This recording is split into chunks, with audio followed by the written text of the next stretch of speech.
Coucou tout le monde, je suis contente de vous retrouver aujourd'hui pour une petite vidéo toute simple qui sera assez rapide, simplement pour vous expliquer un petit peu, avant que je vous présente dans le prochain atelier des petits travaux magiques, je vais vous proposer de faire un pentagramme. Donc vous voyez, vous l'avez ici en petit dessin. Mais avant, je voudrais quand même vous donner des petites explications sur ce pentagramme. Est-ce que vous savez la différence entre le pentacle et le pentagramme? Quelle différence y a-t-il entre ces deux termes? Le pentagramme est une forme géométrique qui forme en fin de compte une étoile à 5 branches. Alors, je vais vous montrer par exemple, voilà. Ça, c'est un pentagramme. C'est la forme géométrique qui forme en haut, la pointe en haut, les deux en bas et les deux sur le côté. Donc ça s'appelle un pentagramme. Et maintenant le pentacle c'est le pentagramme mais entouré d'un cercle. Voilà la différence. Donc ça, quand vous voyez un pentagramme avec un cercle, on appelle ça un pentacle. Et comme ceci, ça s'appelle un pentagramme.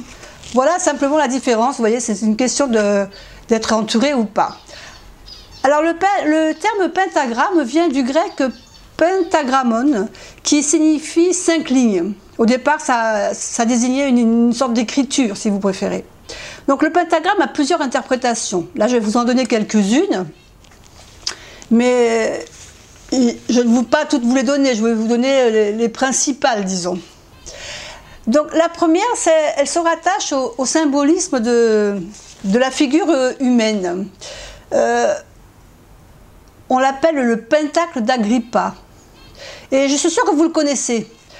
En plus, si vous avez vu le film de Da Vinci Code, vous connaissez vous le connaissez.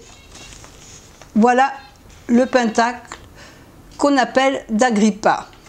Vous savez que dans le film de Da Vinci Code, au début, on voit ce personnage allongé par terre qui a cette position comme ça. Donc, la pointe d'en haut représente la tête, les deux pointes sur les côtés représentent les bras et ceux d'en bas représentent les jambes.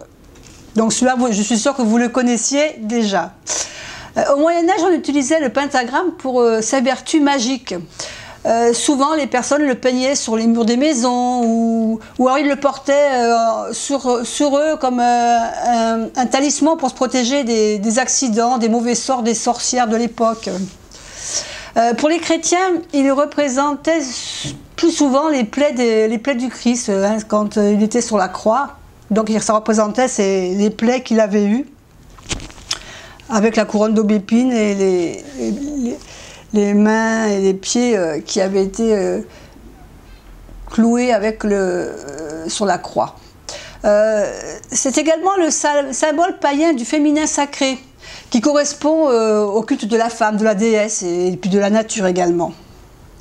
Pour d'autres, c'est un symbole de mariage, représentant l'union féconde du principe mâle qui est représenté par le 3 et du 2 qui représente le principe féminin. Avant Jésus-Christ, il était aussi le signe de reconnaissance des adeptes du Pythagore. Souvent, ils signaient leur correspondance avec ce sigle au bas de chaque missive qu'ils envoyaient. Alors, il y a certaines personnes qui vont vous dire, mais la pointe en haut, il y en a qui la mettent en bois, est-ce que ça a une importance? Oui, ça a une importance, surtout si vous faites des rituels. En règle générale, la pointe en haut représente la suprématie de l'esprit, la matière, la bienfaisance, la protection. C'est le symbole de protection. C'est un peu celui qu'on se sert quand on fait des rituels Wicca. C'est celui que je vous proposerai d'ailleurs demain. Si vous voulez faire votre pentagramme, c'est celui que je vais vous proposer de faire dans les petits travaux magiques. Comme ça, vous pourrez le mettre sur votre autel pour le décorer pour le Sama de Mabon qui va bientôt commencer. Donc, on a également pentacle universel. Alors le pentacle universel, comme ça je vais vous expliquer exactement. Donc le pentacle universel, c'est celui, voilà, vous voyez à l'écran, où on représente donc l'esprit. Donc la pointe en haut représente l'esprit. La pointe ici représente l'air, et ici l'eau, le feu et la terre. Et en plus, vous voyez, vous avez les symboles.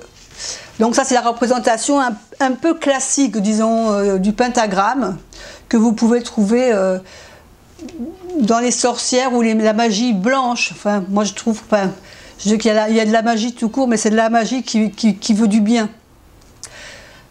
Donc, cette signification, c'est en règle générale celle que je vous ferai faire avec la pointe en haut. Pourquoi? Parce que la pointe en bas, si on met la pointe en bas, c'est plutôt l'emblème de la destruction, du diable. Il est utilisé pour invoquer les forces du mal. Il s'appelle le pentacle renversé, on l'appelle aussi le pentacle Baphomet. Et voilà à quoi il correspond. Vous voyez, les deux pointes sont en haut, représentant les cornes du diable. Ici, on a les oreilles et le bouc du diable. Donc moi, c'est pas celui-là que je vous parlerai dans le prochain, dans mon atelier. Voilà, écoutez, c'était juste une petite précision sur le pentacle avant de vous le faire dans mon atelier. Simplement pour que vous sachiez que c'est plutôt celui-ci, moi, que je vais vous faire hein. Voilà, celui-ci. Après, il